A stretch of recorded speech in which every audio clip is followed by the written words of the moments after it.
Our guest tonight has seen the country's political history unfold with his decades-long experience as a public servant. And he shares this with the release of his autobiography, Being Frank, a Memoir. Welcome again to The Big Story. Thank you very much, Sis, for having me tonight. Sean, good evening. Good evening. All right. Before we go to your book, if I Okay. may, because when you launched your book, you gave your thoughts on the political scenario, and you said that what is happening in the House, the impeachment complaints, are really tied to 2028.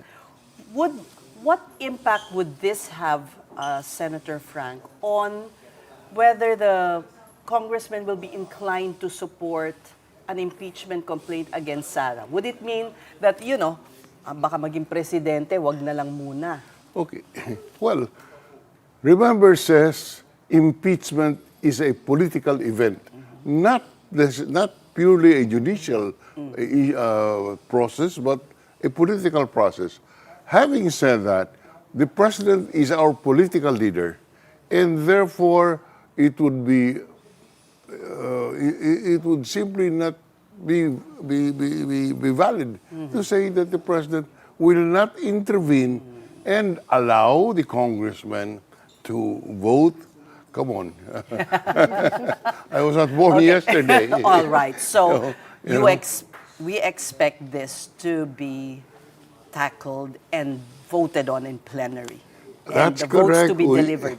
Yes, we expect this to be voted in plenary. And if I were sitting and advising the president, this is a test also on his political strength.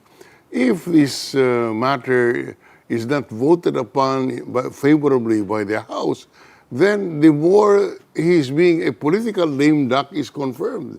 If he cannot whip the House into line and bring it to the Senate. Now, having said that, says, and I've said this before, in the Senate, the rankings that you see in the Senate today is related to 2028 election. If Senate President Soto is replaced by somebody in the minority, chances of a trial is very slimmer, because you assume that if the minority takes over, they would not want Sara to be tried in an impeachment complaint. On the other hand, if Tito Soto stays as Senate President, he has already made a statement that it will be tried forthwith. So it is clear that these investigations, or these impeachments, are all related to 2028. And when I wrote my book, one of the difficult areas to Let's recall. bring up the book Okay. para makita Yeah, naman. okay. So it is I am one of the few politicians in the country who has undergone 2 impeachment trials. I mean, I sat as a senator judge twice, and I tell you, Sean, that was a very wrenching experience for me. And as I would repeat, an impeachment trial would require that you make a judgment, not only on the basis of the evidence, because that was the design of the system. Not all the senators are lawyers, and therefore you do not expect them to judge the evidence or the case in accordance with the evidence. But certainly they are tasked to at least see what the judgment should be. So sa akin, as long as you can look at the mirror and say, I am doing the best that I can, and malinis ang konsyensya ko, that's what is called for. So this is your appeal to the senators, if it gets there. Yeah, well, This is how they should look yes, at they should case. realize that the impeachment process is a mechanism under our Constitution, under our law, under our order, to make accountable officers account for their action. These people are not subject to, cannot be removed except by impeachment, and therefore, I'm sure that my colleagues in the Senate are conscious of that. But it's good to remind them that this is something that would affect the stability of our political society. It's a task that they must do, difficult as it is, but that's part of their mandate when they got elected as senators. Well, you were also in Congress, and we saw that Congress already junked the impeachment complaints against the president. So now they're going to get ready to discuss the 3 complaints against Vice President Sara Duterte. But the difference is from last year, is they have a baseline now of how it was debated upon, and they expect fairness. What are you going to be looking out for, Senator, when the House Committee on Justice debates and discusses the merits of the 3 complaints against VP Sara? Well, it is natural that they project that they are basing their decision on the evidence that is being presented. In other words, they should do that. Otherwise, the credibility of the impeachment process is affected. And as I said, this is a process which would allow us to make accountable those people who are in public office. And to your mind, do you think it's a foregone conclusion that an impeachment trial will happen? No, it's not a foregone conclusion because as we talk, I can assure you there are a lot of maneuverings to stop the impeachment trial. I mean, that's natural. And especially in the past few months, we saw how the Supreme Court intervened in the impeachment process and invoked... Favoring Vice President Sara Duterte. If you ask them, favoring the law. Because, look, it's very critical that, the Supreme Court has become very powerful under our Constitution because they are given the power to correct abuses of discretion. And any act, if they feel should be reversed, they invoke that power that they have under the Constitution to revise or to put down or to reverse decisions arising from grave abuse of discretion. And the impeachment vote, as we have seen recently, was reviewed on the basis of the assertion that there was grave abuse of discretion. This was not in the 1935 Constitution.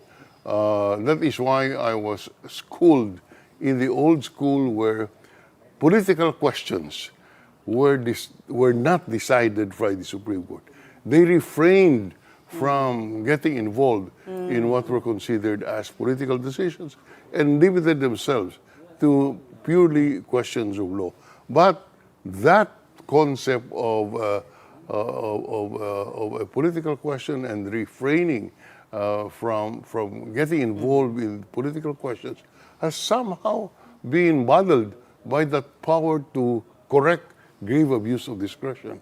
So whether or not it's a political question or not, Doesn't matter. doesn't matter. If they say there was abuse of discretion, they can get involved. But does it make the process tougher now? Whereas The process of, deliberation in the House, it's tougher now. Yeah. Or to pass, to be able to agree on whether there is, it has substance, for instance. Sufficient inform and substance, correct. What's your question, sis?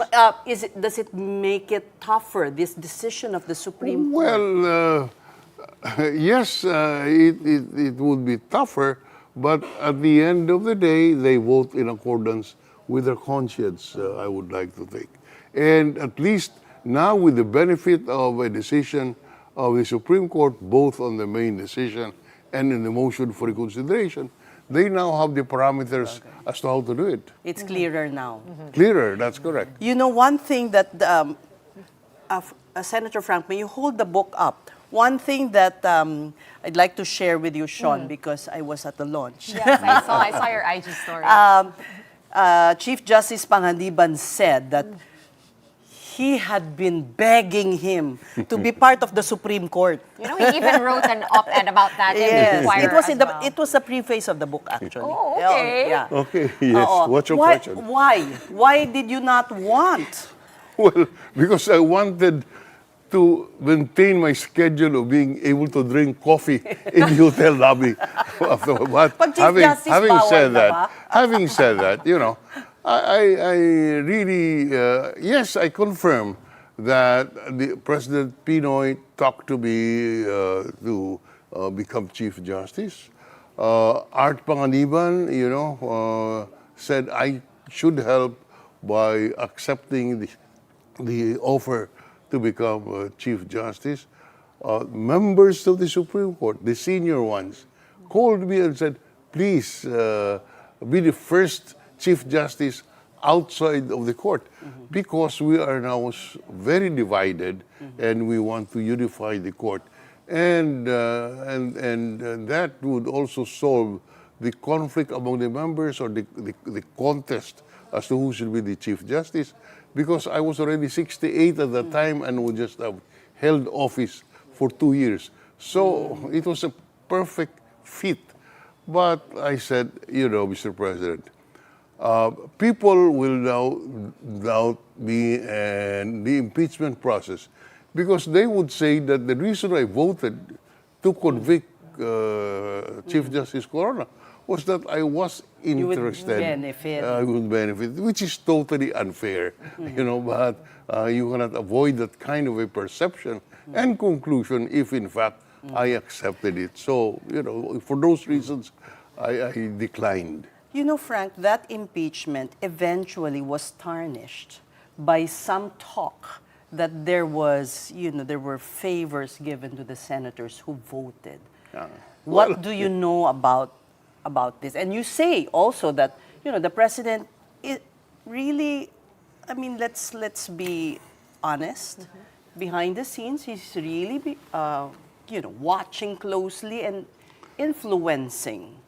Well, you know, as I said, we must understand the impeachment process in the concept that it is not a judicial process, but a quasi-judicial process which involves political players, which involves judgment based on your perception of the evidence, even if the perception is not that of a jurist or a lawyer, but based on your conscience.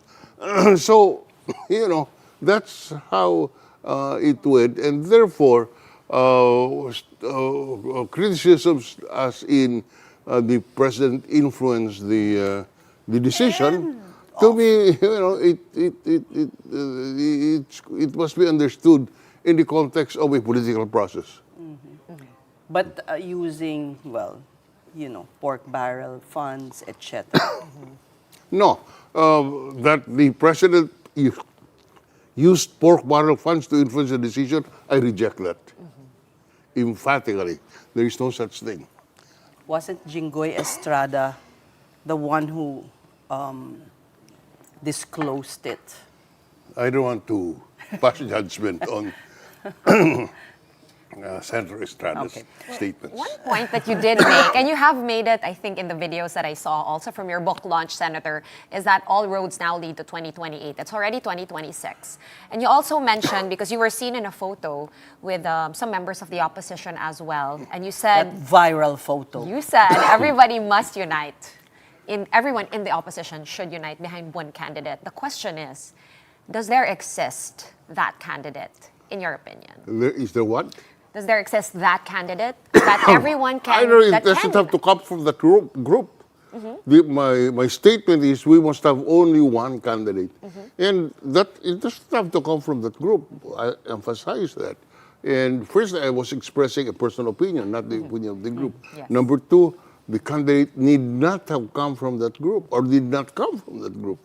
As long my position is, let's have only one candidate. Because let's face it, we accept the fact that Sara Duterte is leading in the surveys as of today. If she maintains at least 24 satisfaction rating. right, 24. The highest. Yes. So that you Net given that satisfaction. strength, if you have more than one candidate, the less chances you have. And while we are on the topic, I hear that there is this talk about the third force. Come on, I never believe in that. You must either be in the opposition or in the administration. If you go for the third force, you'll end up third. Okay, does that mean an alliance with the administration is something you would consider? What we would consider is the common tie of good governance. I would put it that way rather than talk about alliances with one or the other group. You know, says 1 week is too long in politics, and we still have 2 years to go. And therefore, what I'm saying is, let's see what will happen. As to me personally, ang ating pag-usapan dapat ay mga prinsipyo.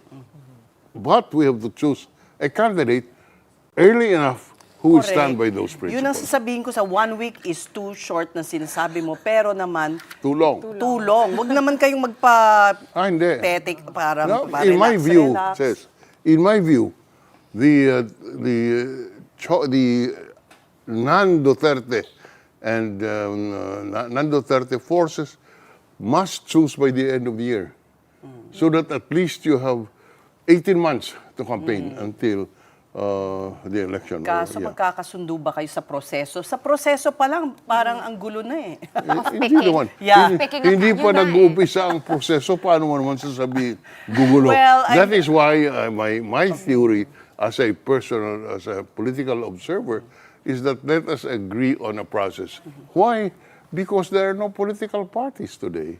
Yeah. There are no political conventions to talk about. There are no primaries that is done in America. So we must have a process of choosing who our candidate should be.